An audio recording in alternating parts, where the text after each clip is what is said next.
I think musical theater needs more wigs, because for some characters, hairstyle and hair color doesn't really matter, and for some characters, I feel like it really does. Hair color is kind of iconic, or what makes you recognize the character as himself, and so I'm not saying this in a good way, so let's just jump into some examples. Imagine if Glinda had brown hair and elphaba had blonde hair. Isn't that just like, ew, get it away from me, it's wrong. Like, a blonde elphaba just isn't right. Anything other than blonde Glinda isn't right. Well, that's how I feel about some other characters when the costume people, or maybe the actors, I don't know, decide to forego wigs. My biggest beef with this issue is Enjolras, but there are others. Okay, but in the book, that started it all. He is blonde, and I feel like besides the red jacket and the red flag, the blondness is the second most iconic visual part of his character. And so when they pick like a dark-haired actor, you don't recognize it as Enjolras right away.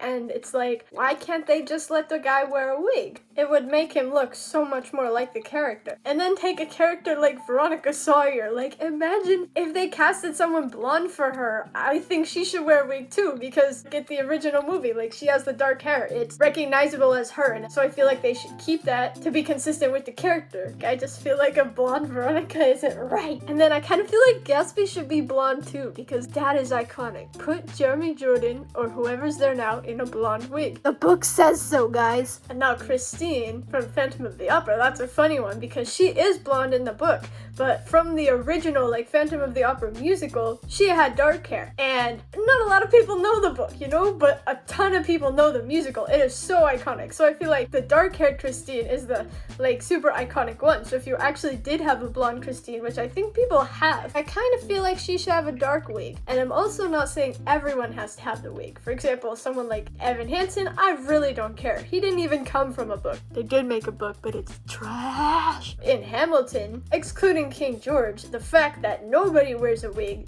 that is the iconic part of Hamilton. So if Hamilton started wearing wigs, that's what would be wrong. So maybe my problem isn't actually wigs. My problem is when you have such an iconic character with such like iconic traits, and then you take that away. I don't understand why you do that. Just let them have the wigs. Like, Jean Valjean can wear a wig. Please let Enjolras wear a wig too. And if you ever do have a blonde Veronica Sawyer or a blonde elphaba, please let her wear a wig too, so that her hair matches the character, because hair contributes to a silhouette and a person's look quite a lot.